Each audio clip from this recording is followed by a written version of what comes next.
who's running these things behind the scenes. Welcome into Cincinnati Soccer Talk. Hell is very much real if you are a Columbus fan this week. The anticipation, the Twitter banter, the drive over to Columbus, it was all worth it in the end as FC Cincinnati gets that juicy rivalry win over the Crew this weekend. I have made that trek every year, and let me tell you, for the first time, I was tempted to forego it this year. I questioned if I really wanted to make that drive, take the possibility of the loss and their fans rubbing it in and deciding on a hotel, yada, yada, yada. It's an extremely tough place to play. I think they had, 20-something home matches without a loss. That's a crazy statistic. And they had figured out the home field advantage thing. But you know what they hadn't figured out? Freaking Lucho Acosta. He is the key that unlocks the back lines of other clubs, and he did it again versus that Crew back line. Of course, the club had many solid contributors, adjustments on the fly, absolute fantastic game. But this isn't the Boston show. It's CST. So let's get this solid cast in here to break it down tonight. Not to mention, we got a quick turnaround this week. Atlanta United on Wednesday. We got Bryan, and Jason. They have different voices. Don't worry. First up, Biedenbach. How are you, buddy? I'm doing much better than I was last week. I had to call in a last-minute sub to the show. That's right. Not feeling well. So good to be back this week. In Boston, you almost forewent the trip to Columbus, but you made it on television. You made it on television. There's proof you were there. Yeah. I would have no idea, except everybody in Cincinnati texted my phone at the same time and let me know. It was pretty exciting. I'm glad it was me holding like a Hell is Real scarf and not me like scarfing down a piece of pizza. You know, it could have been the wrong moment. Or the moment you spilled your beer all down the front of you. Yeah, right. I had plenty of embarrassing shots, I'm sure. Jason, how about your rivalry win, man? Are you psyched? Are you on cloud nine today? I'm psyched. There's no better way to celebrate 5-1-3 Day than a win over your rivals. I'm also excited that in my previous couple appearances, I said that FCC2, that the Young Garys had one heck as Plausible, and that wasn't true. And Weigel pointed that out, and I was like, okay. But they did this week, so I'm just going to claim that I manifested that into the universe. And that I'm the reason that the Young Garys were able to get it done. I will raise my gin and tonic. There we go. Yeah. All right. I'm not gonna lie. We've been a little harsh on the Young Garys over the years on this show. We've kind of written them off as not that great of a team. Maybe they needed new coaching. Maybe they needed Pat Noonan to pay attention to them. We couldn't figure out what it was, but they are on a little bit of a run. And then knocking off some of the best teams in the league between Philadelphia and the Crew. Maybe they're on a heck of a run, and we need to start paying attention a little bit more. I know CST's been covering them over on the website, and shame on me for not reading that article before the game because I was surprised and maybe I shouldn't have been. Bryan Weigel, what's your take? How you doing, bud? I think you always got to be surprised by the Young Garys until they can prove us right. But no, that was awesome to see them taking up 2 wins in Columbus this weekend. Not much positivity coming out of that camp up there in Columbus. Yeah, it's kind of nice to have them shut up and be owned for once. So good job, Orange and Blue. Absolutely. Well, yeah. So if you can't tell, there's a little bit more of an optimistic beat around here. We're flying high. We're going to get in the best and worst. Before we do that, though, we got an email from our good friends at Apollo Home this week. Also, super happy about the Crew game. They said in honor of FC Cincinnati finally beating Columbus in Columbus, we are bringing back our $38 AC tune-up special. Call Apollo or schedule an appointment online at apollohome.com and be sure to mention that $38 deal. Give them a call or book online at apollohome.com. So obviously over there, they're super happy and pumped and bringing back one of their best ad deals that they've had on our show. So we appreciate their support over at Apollo. Let's get into your best and worst. You've got them on Facebook, Twitter/X, YouTube. Put them in the chat, and we will read them out here. Bryan Weigel, you're up first, sir. Oh, I got to make sure I'm not stepping on anybody's toes here. I think my best of the week is just seeing the promise of Kelsy making that impact on his Hell's Real debut. And that's what we need. A striker to come in, be selfless, knowing when to kill off a game versus trying to ratchet up a shot. So I know it's 24 minutes that I'm going to be banking on for quite a while, but I was pretty pumped to see a young man look poised and look, I say mature. So good for him. So that's definitely my best of the week. Worst of the week. Guido, I was trying to be nice about you and say how great you are of a soccer ref, and you just pretty much laid a stinker there officiating this weekend. So it should have been a 2-0 game. But unfortunately, I don't know what was going through your mind when Kubo got forearm shoved. But yeah, he's going to be my worst of the week. Put him back in the doghouse, FC Cincinnati fans. Yeah, there was another one that was really questionable. Columbus fans also have an argument. They said that there's a big foul on their side as well. But I think between all of the misses, we kind of have an offset. We're a biased show, so shut your mouth. I don't know. I'm just bringing the heat, I guess. Jason, best and worst. Gosh, it was hard to pick one best, but I'm going to give it to Dado Valenzuela stepping up. And hold on, let me pull up this FOTMob. 7.1 on FOTMob. That was his score for the match. Because he was not thinking he was going to get hardly any time in this match. Powell goes down. Kubo has to take over at right wing back. Is there anything that man can't do? I think he should play goalkeeper at least once before he retires.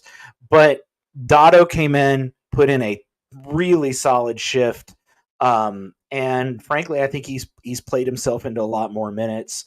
And in a really big rivalry, you love to see it from that guy. And he's, 19 years old? So a lot of maturity on the pitch. My worst, and it's my worst every time we play Columbus, it's the week leading up to Hell is Real, and that is the banter and the fact that Columbus fans, A, don't understand geography, and B, just they suck at it. They absolutely suck at banter, and maybe it's because they're just not used to having, a rival where the people actually care about their team and are also kind of creative, but hats off to Kevin Wallace for doing the Lord's work on Twitter leading up to it and really trolling the Columbus fans. But y'all, they played my old Kentucky home before when FC Cincinnati came out for warm-ups. Like, find a different thing to try to be banter about because you're terrible at it. Just absolutely awful. It's the same 5 people that do everything. So come on, man. What do you say? It's a mile deep, inch wide, or whatever. I mean, it's probably the 5 people that realize they actually have a professional soccer team there in Columbus too. I've never understood that one because it's not like FC Cincinnati fans are all Ohio fans and you're calling them Kentucky. Like, there's a crap load of Kentucky FC Cincinnati fans. Well, it's like me telling Bryan he's not a real fan because he's in Indiana. I work. It's like walking into my office at work and going, "You're not real Ohio."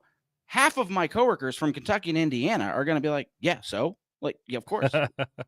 I drive home to Indiana every day. Like, it's a tri-state. Calling a third of us not Ohio is just right. It's not an insult. It's just correct. I mean, heck, we expand all the way into Louisville, into Lexington. We own those clubs, so those are de facto orange and blue fans too. So I may have Ohio tattooed on my arm, but I am a proud son of Eastern Kentucky hillbillies. So telling me, and a proud husband of a Kentuckian wife. So being like, y'all are from Kentucky, guys, you go 10 minutes outside your city. It's a cornfield. Come on. It's not, you're not insulting anybody.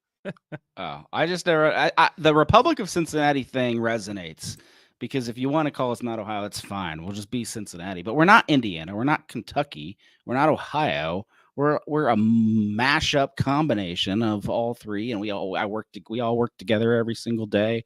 If you work in the tri-state, you work with people from all states. So I don't understand that argument. I think they think it's an insult, but it's really not. We're a pretty harmonious bunch down here.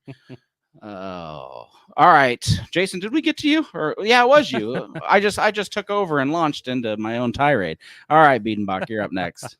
Yeah, you mentioned it earlier, Boston. Columbus was on a 20, I think it was a 27 home unbeaten streak. Yep. And I love the fact, my best is that we were the team that went into there for the first time ever and won in Columbus, breaking that streak. And I could go on and on with my best, and we did it with 2 teenagers on the pitch. With a team, one of them scoring his first goal for the club. Moving guys around, like there were just a lot of good. There were a lot of bests in this match. I thought all around it was fantastic. I think my worst though, and this is kind of getting nitpicky. We could talk about Guido. We could talk about all sorts of things, but Kubo was hot scoring goals, and he had 3 chances inside the 6 this match that could have easily given him a hat trick.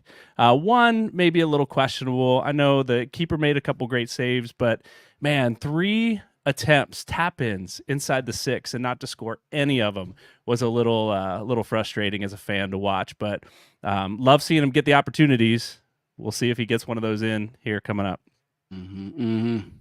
Jay Yates on Facebook, his best, getting to see Dado with extended minutes with Lucho Acosta, Luca, and the other quality strikers on the field at the same time. Yeah, if you're a Dado fan, this was your week because he got forced in whether he wanted to be or not.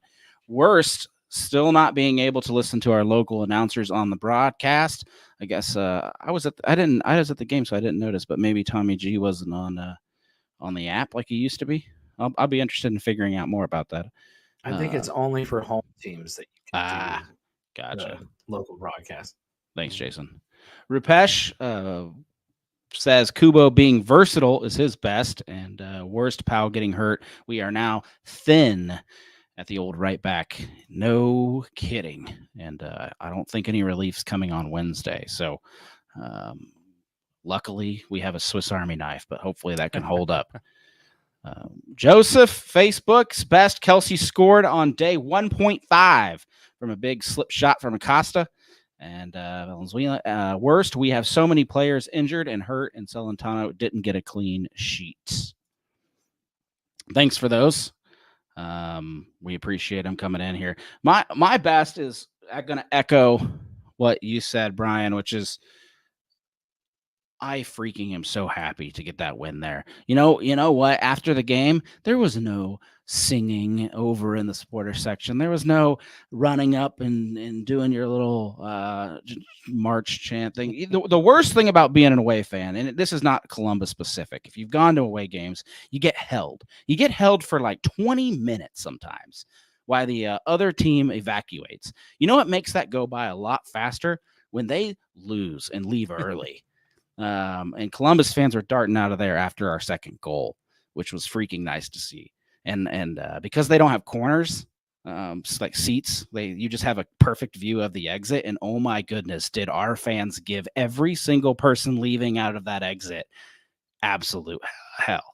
But I was told that Columbus fans don't leave early, and that's strictly an FC Cincinnati thing. Right, Massive Report? That only happens at TQL Stadium. No, they definitely leave early when they go down too. I'm a witness to that. But they took their fair share of crap for it. No one was left untouched out of that one exit. So that was a lot of fun. It was a good time to be there. We got to celebrate. Our players came over and basically wouldn't leave the field for a while. They just sat there and partied with our fans. So that was pretty cool. And it was just a good vibes all the way around. Worst, I'm worried, guys. I'm worried of what the emotional detraction is when you go from a match. And I know you weren't there, but the environment there was absolutely lit to the T. I've been to I think 10 MLS stadiums now at this point in my MLS career, and that is the most lit I've ever seen a stadium for minute 1 of a match. Keep in mind, I've been to a couple Hell It's Real games as well, and they threw their entire year's pre-match budget into this game. We're talking every firework they could find in the city, every smoke bomb. They lit smoke bombs all off the roof. Like they had guitar riffs, bands, 8-year-olds playing just the national anthem as loud as it could on a rocket. You know the stadium's bouncing when the rich people in the clubs are bouncing up and down right before that. I think they rolled out a you know how we have like our little pre-match song right before Lucho kicks the ball off. They brought in some DJ to just crank the speakers to ear bleeding levels before they kicked their first ball off. So the tension, because it's already a rivalry game, was up there, and our players are going to have to go from that to a Wednesday. Atlanta, they've already played them. I just think like it's going to be I almost wish we played on Saturday and we could fill up TQL Stadium and celebrate their win. But it's just going to be like your average dad from the suburbs. Maybe you won't make this one because it's a Wednesday night, and I'm just worried. I'm worried about the environment. That's my worst this week. I hope I'm just blowing this out of proportion. I'm average, but I'm not a dad, and I do live in the suburbs, and I'm not going to be there on Wednesday. So. You're the problem, Jason. I am the problem.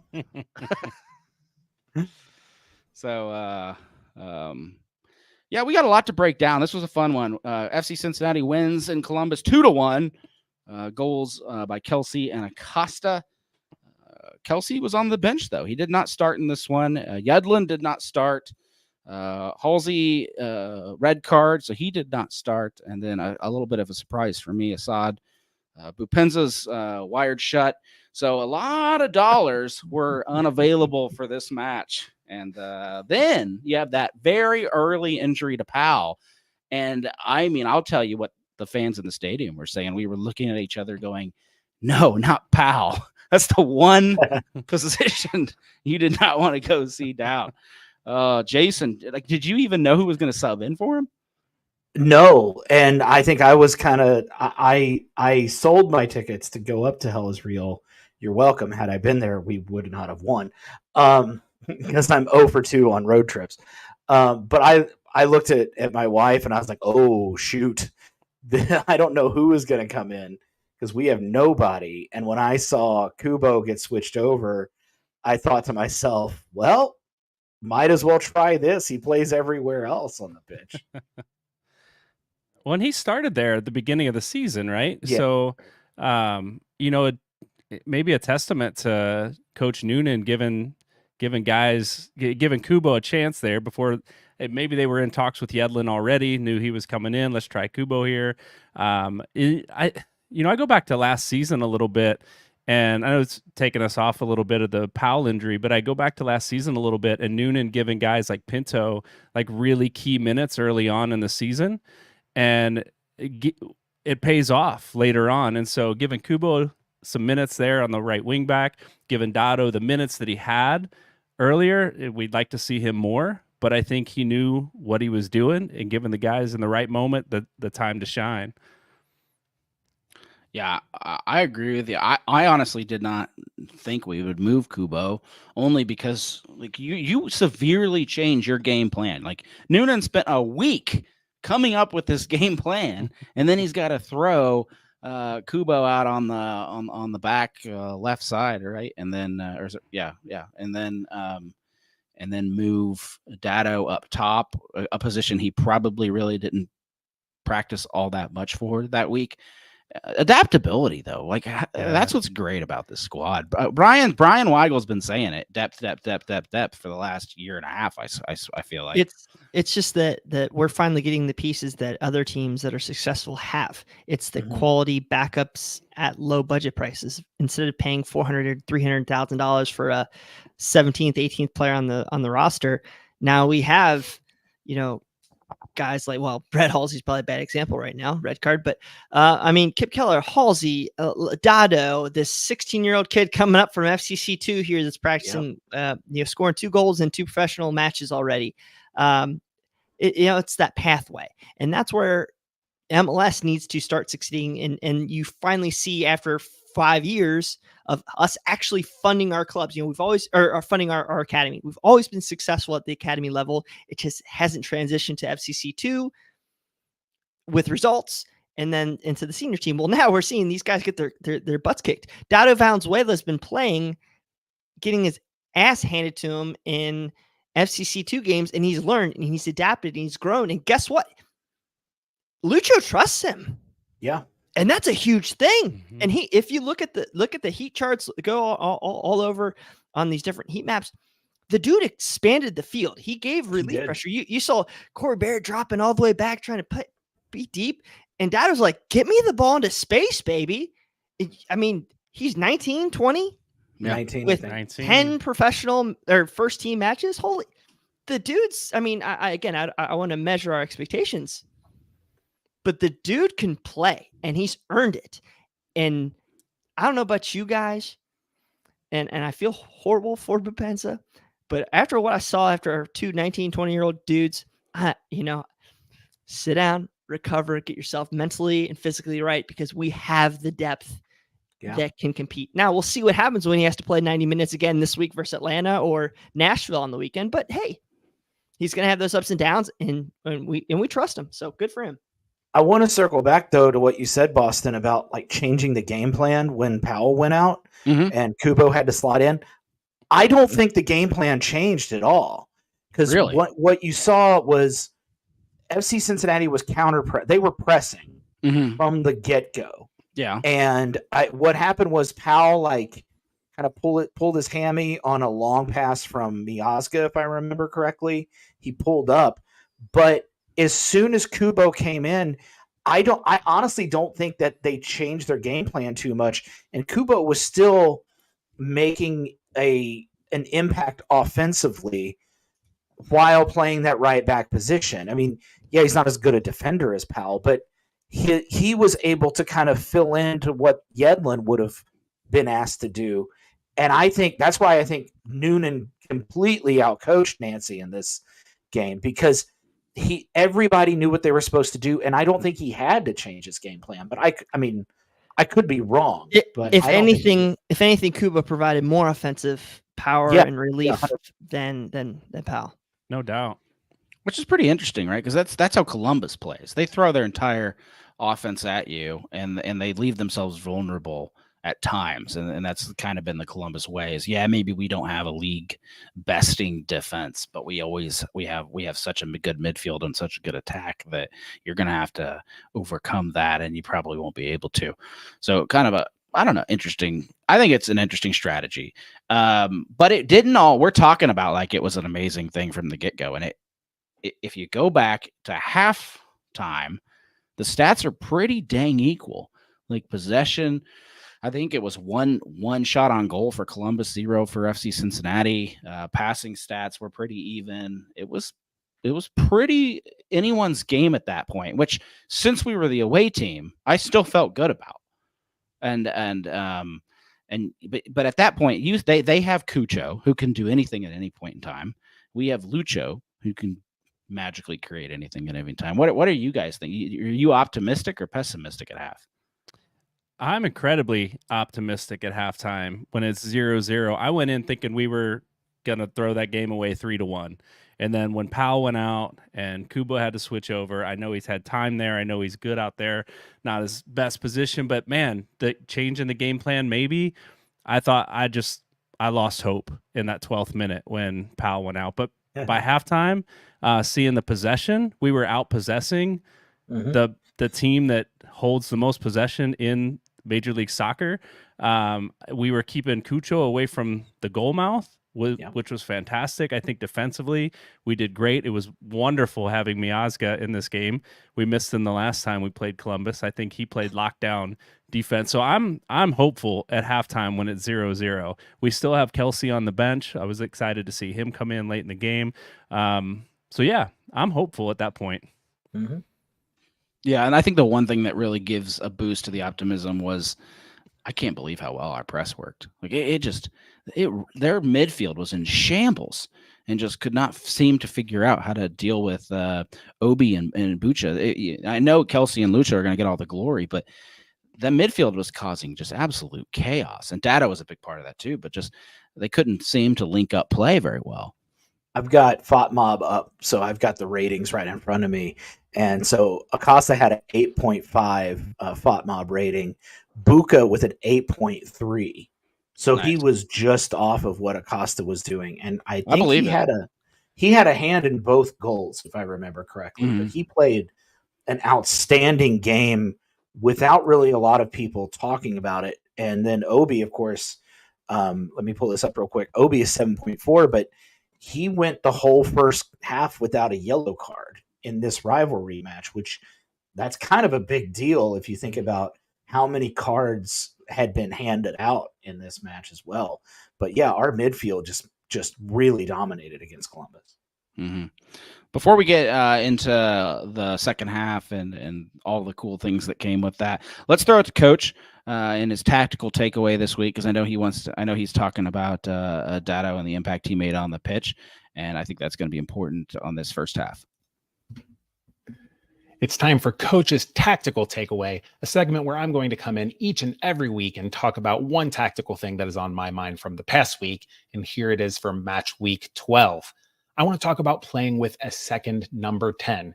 We saw Dado Valenzuela get introduced as a forward nominally playing against the Crew when Alvis Powell needed to be substituted out and Kubo moved to right wing back. But I say he was nominally a forward because he basically played as another number 10, dropping in between the lines constantly, linking up play with one-touch passing, but he also did something else we haven't seen a lot. There were moments where instead of just linking with one-touch play or trying to hold the ball up, that he was able to use his skill and creativity on the ball to turn and advance the ball with the defense pressuring him and trying to win it off of him. There was a moment in the 66th minute when Lucho Acosta played him on the left with his back to goal. It is these exact moments where we see players like Corey Baird try to one-touch the play with a defender on his back and get it wrong time and time again. Dado instead used the outside of his foot to have a silky smooth turn, absorbed contact dribbling up the touchline. Then when he got a heavy nudge from the defender, he went down like a veteran and earned the team a dangerous free kick. They didn't score off that free kick, but they were able to move their lines up the field. He not only held the ball up for them, but he helped them advance it. What else does playing with a second number 10 do? It gives an additional player between the lines to target when building from the back. It's not just Lucho or taking your chance on playing it to a forward. You have another effective midfielder in there to do so. You know, Dado Valenzuela led the team with 9 progressive receptions. Pretty impressive when he didn't even play the whole match, even if he played most of it. Lastly, this frees Lucho Acosta up to float more without losing that presence between the lines of somebody who you can play, who can advance the ball like a midfielder. So the question really is this a role that is unique to Dado Valenzuela because he is basically another number 10? Or if Kubo starts back up top alongside a guy like Kelsy, can Kubo drop in more and play this way? Or could even a guy like Aaron Bupenza function in this role if he can learn to give Lucho space and they can play together almost like dual number 10s? I am going to be watching to see going forward if Pat Noonan sticks with a guy in this role or if he goes back to playing with 2 more conventional forwards. That's Coach's Tactical Takeaway for match week 12. If you want to get more content like this, head on over and get subscribed to Talking Tactics with Coach Goff, where Justin Hoyt and I broke down the Hell is Real Derby as we do each and every week. You can get it wherever you get your podcast today. That's why we have this segment on the show, because Coach brings in some takes that there's no way on earth I'm going to think about. I'm just not that smart. So we appreciate him. I like that take though. Dado brought something to the field we don't have. We don't have it with Corey Baird. We don't have it with Bupenza, at least yet. And it kind of changed the match. Kubo's not that guy either. No, Dado's smooth on the ball. I think. Well, we saw him early in the season, right? Maybe it was in the CONCACAF Champions Cup, one game where he played the 10 instead of Lucho, and I think he looked a little lost. But playing with Lucho, I think he's confident with the ball. He can slip that pass through tight spaces that Lucho can do, and I think they play well together. I don't know that he plays the lone number 10, but man, I do like that take with him. The coach's take that it gives us another option going forward, and for a guy that's quick, smart, and good with the ball, and it frees Lucho up to get into those tight spaces, and we've got a guy that can get it to him. Mm-hmm. You mentioned that Lucho trusts him. I also noticed Lucho has started to put a lot more trust in Lucho Orishano as well. over the past couple of weeks. And I'm really liking the chemistry that I'm seeing between those two. Because I think there's a lot of trust there from Lucho that Luka is going to be where Lucho needs him to be. And I think we saw that in this match as well. I mean, Luka, he's kind of gotten overshadowed by Kevin Kelsy and Dotto's performance, but he played a really solid match as well and really put FC Cincinnati in some great positions to possibly score. And I think a lot of that has to do with how well he is playing off of Lucho Acosta. Luka's going to have a heck of a second half of the season if he can continue to take instruction. I don't know if the TV cameras caught it, but Lucho had a short. He wanted to do a short kick off one of those corners, and Luka was too far forward, but Acosta literally just was like, "Get out here, command!" And he's training and teaching Luka on the way, the FC Cincinnati way, and the way he wants to play, and it reminds me a lot of the early Barreal, where he changed his position. He hadn't quite figured it out yet, but that chemistry developed between the two of them. And I think that there's big potential there between the two of them as well. Bryan, you've been a little discouraged about Obi the last few weeks. Thought maybe he wasn't to form with his injury. What'd you think of his performance this one? I think that he was a nightmare for their midfield. I don't think he played the ball forward about as well as he could, but I think he was doing his role frustrating Morris and Nagbe, and then that allowed for Pavel Buka to be able to find where to be to get the turnover. So maybe the harassing presence of Obi created more turnovers for Pavel, but that's just kind of a sign for their relationship. I mean, Pavel, I think, had 10 duels won. He had 5 tackles. He was towards the top end of turnovers in the match. And then, I think Pavel knew that he could go forward and Obi would cover behind him. And that's the relationship we've been hoping to see, where Junior Moreno would, while he was great defensively and he wouldn't commit a ton of errors, Pavel Buka was the reason why we were to press the attack for a large portion of the game, the unsung hero. And then when he needed to, he was a part of the buildup in the first goal, and he, put that dime into Lucho for that second goal. And I think that was probably the best, 90 minutes out of the midfield we've had this year. Yeah, I agree. Something just seemed a little bit better than it has been, and I'm hoping it continues and wasn't just a blip. Kevin Kelsy enters in the 67th minute, and FC Cincinnati fans hopeful that he can make an immediate impact. We haven't had the greatest luck with our star international strikers coming into this team. And I don't know, are you a little too optimistic because it's only been one match, but all of a sudden, FC Cincinnati fans are ready to crown this guy the next Brandon Vasquez, Jason? Yeah, I mean, I think a lot of it is we're still in the honeymoon phase. It's the rivalry match, but he did make an absolutely spectacular header. Lucho put that on a tee for him, but I can't remember who it was that was defending him from Columbus. Matan, I think. Yeah, I mean, poor Matan. I mean, there was just no way he was going to be able to defend that. The thing about Kelsy that impressed me, not just the goal, dude is pretty good with his feet. For being that, I mean, I'm not 6 feet tall, so I don't know what that life is like. But for being a taller dude, he's pretty good on his feet, and he made some really smart moves, trying to kill off time, trying to, pass the ball. I think it remains to be seen if he is the next Brandon Vasquez, but I'm hopeful. From what I've seen, it's looking good so far.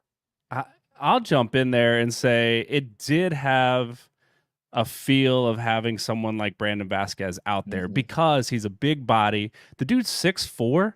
I didn't know that when he came in. I just saw when he jogged on the field and he's taller than the other team's center backs. I went, okay. So he gives us a target. He knows his role, he seems to.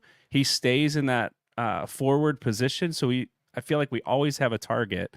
And in the few minutes that I've seen him play in the 2 matches that he has been in, I feel like his movement is smart. Like he'll get into the spaces and he gives us a target in those spaces to hit. And like you said, Jason, he showed a little bit this week what he can do with his feet, holding on to the ball, making smart decisions, going to a corner and killing time a little bit.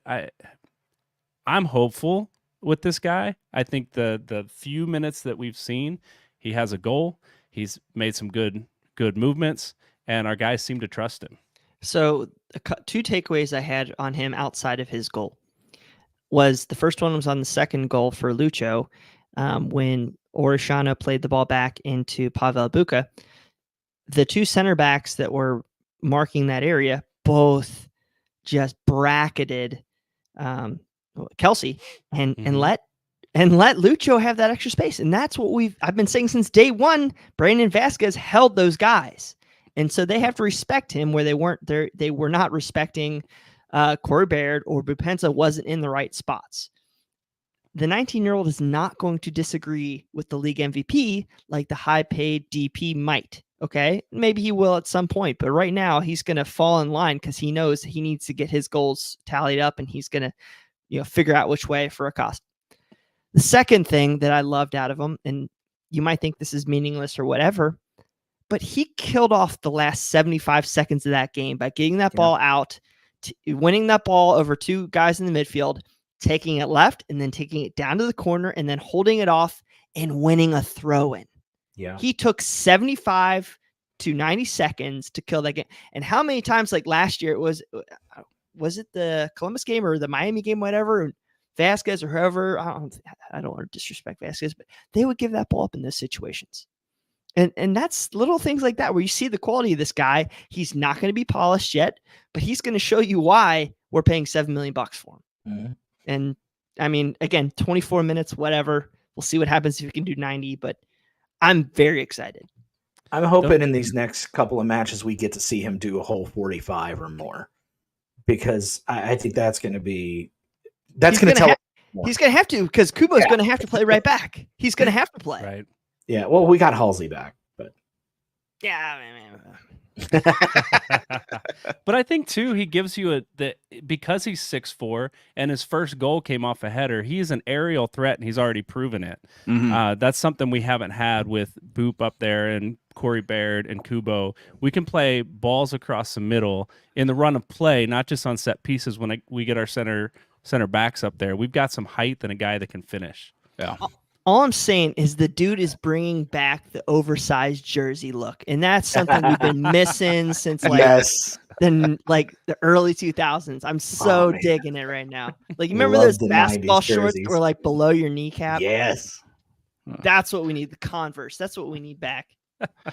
Well, let's just say he is as equal to Corey Baird with his feet, because we haven't seen him kick a goal in, right? Because it's only been 1 yard. Let's just say he's as bad as Corey Baird is with his feet. He doesn't knock him in. What Lucho can still do with passing the ball up in the air like he did this week means we're going to score more goals. Even if he's Corey Baird 2.0, we're still going to score more goals. So I think that's the optimistic factor. All I'm hearing is Boston Brazil respects the big forehead game. He really does. I do. I've got a big forehead, so I love anyone that can work magic. I honestly think, though, having him is going to make guys like Corey Baird maybe a little bit better.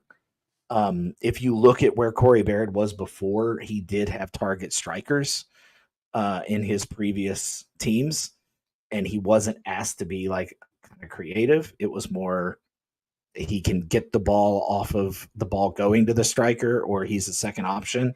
But it is nice to have. I think that's going to help our striker problem, both with Baird and Kubo, having a target striker. I think that's a great point you had there, Jason. Maybe that allows him to be that poacher guy again. I mean, I saw a stat that 39% of goals in the Premier League this past year were off like a deflection or a mistake. And we just, we need shots. We just need shots. And if we have another guy that can hold the play and give us half second more, it's going to be better for everybody who's on that pitch. Absolutely. We have a question from Jose. Do we know the status of Yedlund? I unfortunately know that he will not be in Wednesday's match. He wasn't with the guys in practice this week, and he probably will not be ready to go for Wednesday. Questionable even for the weekend, but he is day-to-day.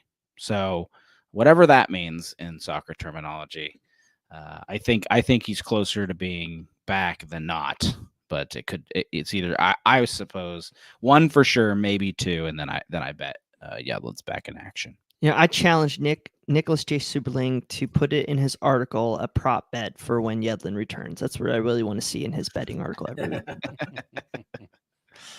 Let's give a shout out to Beyond Exercise. They're having themselves a ball 513 day. We support local businesses as well.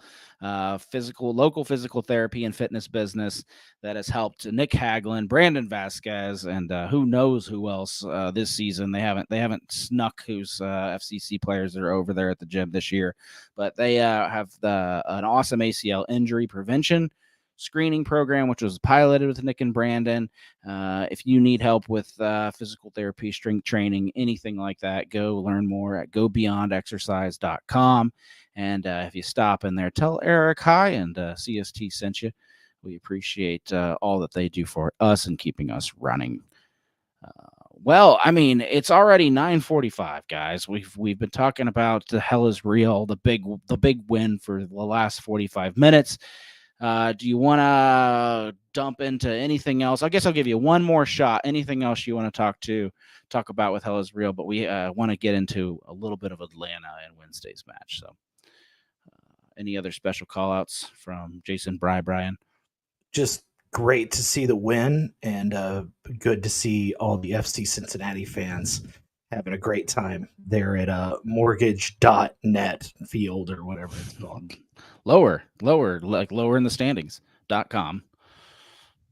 Nice. I think you're muted there, Bryan. I am. Yep. And that's probably for the best. I just wondered, I was going to set Bryan up to see if he had anything to say about Columbus's goal there at the end. I'm so angry. Just so angry that Yuya Kubo could get double-handed shoved. And it's almost like the point where like you're reffing a U soccer match and you're like, oh, well, this team's up 3-0. Nothing can hurt. Like they do that, I swear. I 100% agree with you. Did Yuya Kubo like send threatening letters to every referee in Major League Soccer? They hate him. I don't understand it. It's been a running gag for like 4 years that every MLS ref hates this dude, and I don't know how. I don't know. I'm gonna name my fourth child that I can't have after him, but bless you. Yuya Kubo Weigel. You can be bottom in the standings or second in the standings. Bryan Weigel will have a problem with the referees no matter what. And the thing is, I defended them so hard. Whatever. Yeah, I feel like they called at least I don't know. They were calling it equal, I think. They were letting them play. There were some hard shots taken. I think they could have. I know we're a biased show, Bryan. You said this earlier, but could they have reviewed Lucho when he took out? Was that Matan in the box? No play on the ball, just ran right through him. I don't know. I think they called a pretty even match, and I actually like to see him let him play a little bit instead of calling every little ticky-tack foul. Physical game. These things happen. Who's to say? And this one went in our favor, so I'm not going to complain too much about it. They would never call that, it's he's getting the Messi treatment. Lucho's getting the Messi treatment. They're just going to call it differently when the MVP's there. I wonder if that is a little bit of that, because I used to not. I tweeted that. I tweeted that. I was like, "How you got to tell me how that's not a foul?" And good for him. So happy he's on our team. I mean, it's not like FC Cincinnati's never seen a Hell is Real go to like a tie on a blatantly blown offside call. That's never happened. So. Well, at least we exercised our demons overall. Man, it felt good to win there. I would love to win the one here and keep them far down in the standings. If the Crew can suffer a bad season because of CONCACAF and they never can bounce back, I'm not going to complain. I'm not going to complain one bit. If the MLS Cup winners can't make it back into the playoffs the next year. All right, let's get into this Atlanta game coming up. We want to make sure we leave a little bit of time for, I believe this is our first repeat match of the year. I was just on recording and a podcast for Scarves and Spikes, Atlanta United podcast right before this show. And let me tell you, the guys over there are a little bit discouraged. I think they're feeling a little bit like we did after a couple years of losses, and they are on a stretch of 6 bad games. We are a part of that because we beat them in a comeback 2-1 win down there at Mercedes-Benz Stadium. A match that I think at the time we FC Cincinnati fans were pretty not confident in our team, and that probably was the start for us of feeling like things are turning back around. So trap game was really my first question because you have the hype of Hell is Real. And let me tell you that we already talked about it. The emotions are going to be way lower, way lower.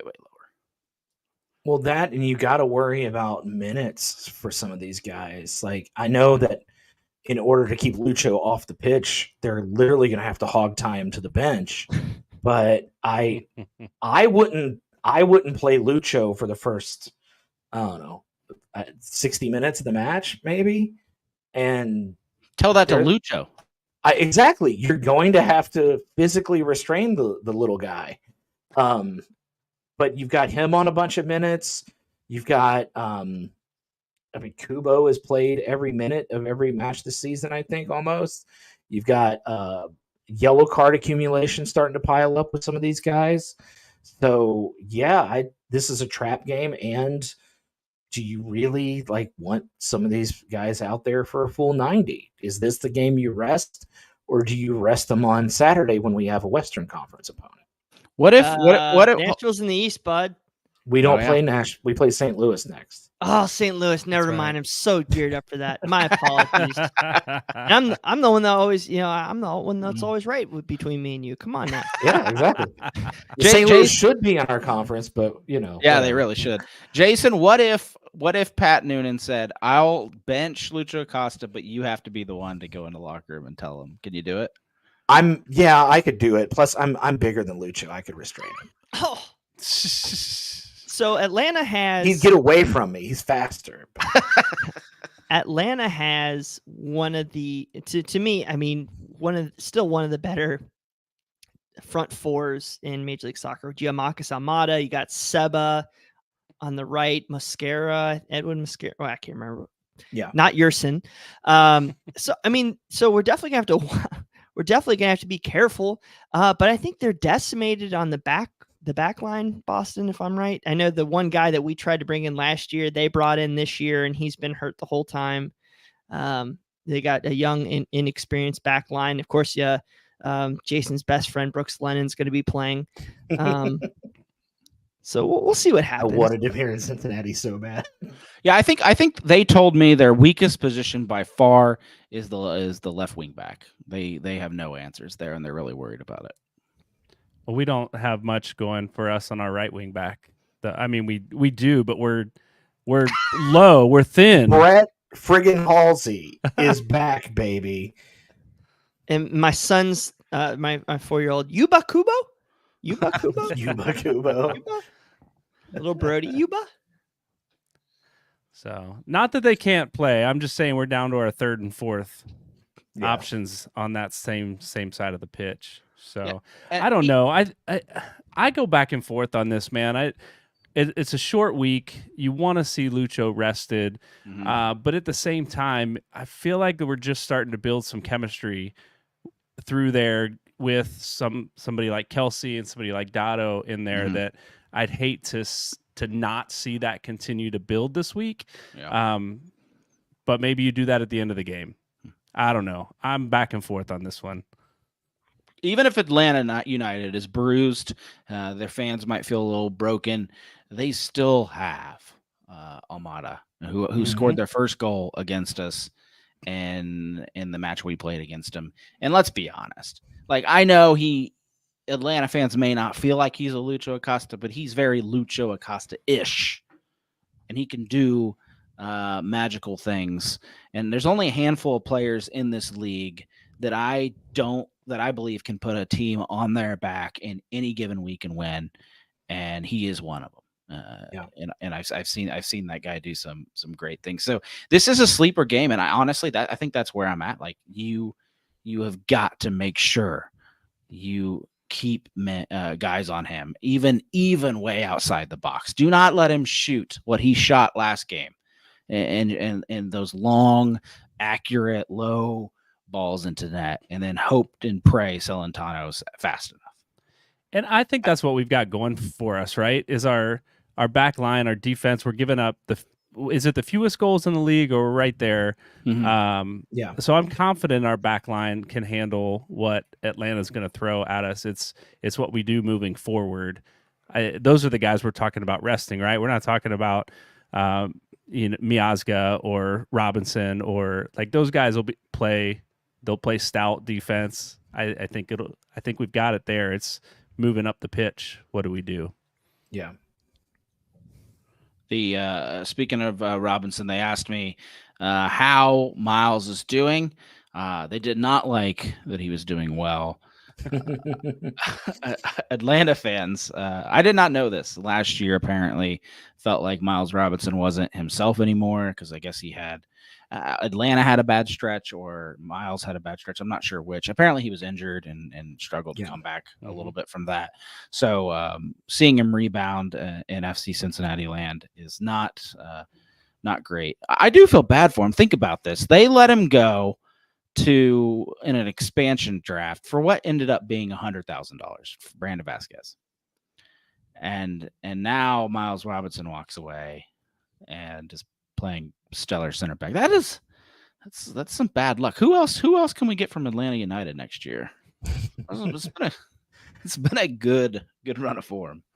There was that trend we had going of coaches getting let go right after playing FC Cincinnati there for a few years. Oh yeah.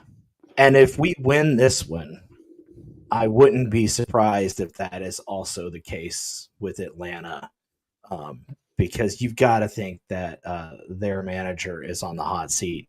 Garth Lagerwey is their new president. He's a legend in MLS, has had a lot of success, and they are not playing up to the quality of what Atlanta has typically played to. So it's going to be interesting to see what happens. I think we can beat them, obviously, but it's going to be interesting to see what happens if we beat them, what the fallout is down there in Atlanta.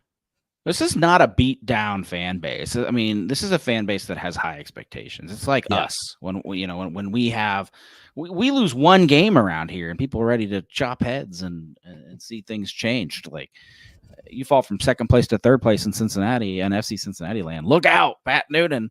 Like, Atlanta fans, I think, are pretty similar. They demand a lot from their team because they know they have good ownership and money pouring into the team. And so when the money doesn't match the results on the field, you know that there's front office problems or coaching problems. Something has to change, right? Yeah. And we know that all too well. So similarities. I refuse to feel bad for him, though. When you win three wooden spoons, when another side talks about losing 6 games, you're like, hey, they won MLS Cup in their second year in the league. Yeah, I did. So, I brought that up. That's campaign problems in Atlanta. It is unfair. Until we win an MLS Cup, anybody that's won one, screw them. Well, we figured out firsthand it's not the easiest thing in the world. You can be the best team in the league. Get the freaking shield. Know you were going to get the shield a month before you got it and still not win MLS Cup.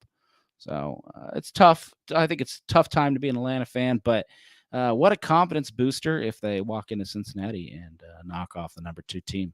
Hate to see it, though, because we are just right behind Messi, and everybody thinks they're unstoppable. But we have 2 games We have 2 games against Miami, and if FC Cincinnati can squeak out some stuff against Suarez and company, we'll be all right. Take that first place spot from them. Bryan, you mentioned Jason. Bryan mentioned Aaron Lee. Jason got it correct. We have another game this weekend, so we're gonna have 2 matches before we talk to you guys again on this podcast, and that's crazy to think about. The Growler Cup results will be coming out this week as well, and we'll start round 2. That is our pick'em competition. If you are listening, and you can jump in this week, join our Patreon. Support CST. I think minimum's like $5 or something a month. It's pretty cheap, and we haven't raised it with inflation. So $5 now is like $1 back when we started this thing. So go ahead and jump in and be a part of our Growler Cup competition. Choose whether FC Cincinnati will win, a draw, or lose each week, and what the score line will be. And it's like gambling without the risk of a loss and the reward of gain, because it's just an internal competition with CST staff members and other supporters, and we have a lot of fun with that. And so results coming this week for round 1, and we will get that out. I want to give a shout out. I've failed to do this the last couple of weeks, so I want to give a shout out to Red Lee, John Davidson, Mike Hudson, Laurel Failer, Matthew Adamczyk, Riley, Stephen Burke, James Denbrough, Tom Newhouse, Brian Weigel, Brand Gills, Dan Alberts, Will Kajek, Ian Rexroad, Carl Fight, Christina Sharma, Kyle Pole, Rupesh, Tom Beaverdorf, Jason, who is super average, John Haskell, Ryan Ernst, Wes Anastasi, Rob Pierce, Clifford Adams, Thomas Stepp, Pierce Johnson, Mike Parentis, David Weedhold, Rob Grissell, Brad Weigel, Paul Edgar, Alex Carnegas, Dave Tingler, Patrick Lahani, Mike Bowman, Brett Sova, Kevin Cooney, Joe Max, Jack Emery, David Moore, Bob Ryan, Ryan Durkin, Bart Labita, Rob Triple, Joel Lohr, Bia Leopold, Marine De Moray, Jose, John Cafardi, Olympico, Joseph of Hangar 937, Jackson Fight, Justin Blair, Kyle Phillips, Ashley Newhouse, Dan Burns, Coach Clip, Jason Gregory, Scott Dalton, Jason Ashcraft, Jeffrey Tebbets, Troll, Matt Bauer, Pete Koch, Mark Gotze, Todd Schrienbach, and I think I'm missing 1 or 2. So I apologize for that. My list is outdated here. I need to get it fixed. Thanks for supporting us over on CincinnatiSoccerTalk.com/support or over on Patreon. Appreciate it, guys. It's already an hour. We've blown through this. 6 points on the line this week. I guess give me your final thoughts, but also how you think we'll walk out of this week. How many points we're going to walk out with? We'll start with you, Weigel. 6, baby. Let's go. 6. Magic Man Lucha. No, one of the things I was kind of checking out with the season, we're riding high, 4 wins, and all of a sudden here in like 2 weeks, we're going to have like a 2.5 week break. And I'm like, what the heck is going on here? Just the random international period break, whatever it is. So just got to rack up these points now. We're going to be losing Miles Robinson to Copa America probably later. Lord willing, hopefully Lucho can get his U.S. citizenship and he can be playing in Copa America. So I'd love to make a travel out to see him play. But just riding high. I know it's just kind of crazy that we are still not clicking, in my opinion, and yet we're still in second place and we're 3 points behind Supporter Shield for first place, whatever. I can't believe it. I know we're we're being nitpicky here and there, but it keep enjoying the ride. This is exciting, and we're in the thick of it again when you have the Reds crapping out over here and we're doing some amazing things and we're still growing. So yeah, man, get people to come to games, invite them out. And, I know everybody's like, poo-poo Leagues Cup. That's something that we might be able to experiment with and win more and get young guys playing again. So there's a lot to look forward to this summer. Indeed. I know I'll be at Leagues Cup. There's some people protesting it, but I've moved past it. I think I've moved past it. You moved past it, Jason? No, I haven't moved past it. I support Leagues protests. Cup is fun. I support protests when they mean something, and protesting Leagues Cup will achieve absolutely nothing. So support the team if you want to. Don't support them. Conditional support, whatever. I'll die on that hill. What's your final thought? How many points, Jason? 6 points. Yeah. St. Louis is also kind of coming off of a coming off of a win over Chicago, but they've been kind of like up and down. So I think these are 2 winnable games. My final thought is I got beef with Jeff Tebbets because the dude got to go to London, and I also believe he got to go to a Tottenham Hotspur match, if I'm correct there, and see the Spurs win. And so I'm very jealous. I wish I got to go to London as well, but my London savings account is not ready to be cashed in to go on that trip yet. So very jealous of Jeff. Looked like he had a lot of fun. You want to be extra jealous. I'm pretty sure it's the second year in a row he's done it. So we don't talk about that. Some of us live in different. Rub it in. Some of us live in different socioeconomic brackets. Okay, that's just the reality of the capitalistic world we live in. Well, Jeff Tebbets' way, he just got married and doubled his income. That's what he did. So that's what's changed in the last couple of years. It looked like he had fun with his lovely wife, and I'm happy for him. All right, Biedenbach, you're up next.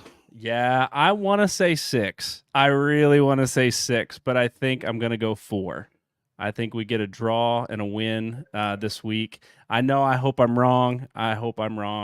But I'm going to stick to that. We do always find a way to pull one out, these 1-0 games or whatever, so maybe we'll do that. My final thought, I think just kind of 2 that kind of play in together a little bit. I think we're beginning to see who this team is going to be this season. I think we experimented a lot up top, and I still think there's a lot of experimentation that needs to happen. But I think they're beginning to feel each other out a little bit and understand kind of their roles and how they play and how to anticipate one another. So that's the first part of it. The second part of my final thought is we're winning games on the road this year that we're not expected to win. When we go to Columbus and win for the first time, breaking their unbeaten streak, we did the same thing to Atlanta last time, if I remember correctly. They hadn't lost at home since they lost to us at home last year, I think was what they said on the broadcast there. So we're winning games on the road despite the lack of chemistry that we've been seeing. And so I'm with you, Bryan. This is exciting. It's been quite a ride. And now that the team's beginning to feel themselves out a little bit, I'm excited about what the future holds. And I just bought tickets to the Nashville match today on 513 day, and I'll sit in the Bailey for the first time ever. So I'm really excited about that. Maybe the team by that point, May 29th, will be firing on all cylinders. Got those fees waived today, didn't you? Heck yeah, that's why I did it. Awesome. Glad you'll be here. I'm with you. I think it's a 4-point week as well, only because it's a lot to handle. I don't think we'll have starters in both full time. Maybe I'm wrong, but you have 2 star players coming in here. You got Almada we talked about, but also Klaus for St. Louis. He's back on a roll. I think he had 2 goals in his last match for St. Louis. FC Cincinnati shutting down 2 what can be high-powered teams when they're running well in front of our crowd, which is a big crowd, and neither of these teams are going to be scared because they have their own good home showings. I'm with you. I think 4 points is being safe and conservative. I won't be surprised by 6. I wish one of them was on the road, though, because then I'd give them 3 points for that. No, not really. I do like going to these matches. I'm happy to go down there Wednesday, and I'm happy to go down there Saturday. No problem. Thanks for tuning in to Cincinnati Soccer Talk this week. We had a blast. We hope you did too. This was a fun one. When you come off these kind of wins, this is when it's you gladly open up your podcast app and consume as much FCC content as you possibly can. And so we're going to ramp it up this week for you and have all 3 of our shows firing out so you can get all that content you want. And if that's still not enough, CincinnatiSoccerTalk.com is there for you. I think we have something up right now on the FC Cincinnati 2 team, which also won Heck is Plausible sweep in Columbus. We didn't get to talk too much about it, but awesome win for those guys as well. Stay tuned next week, and we will see you then.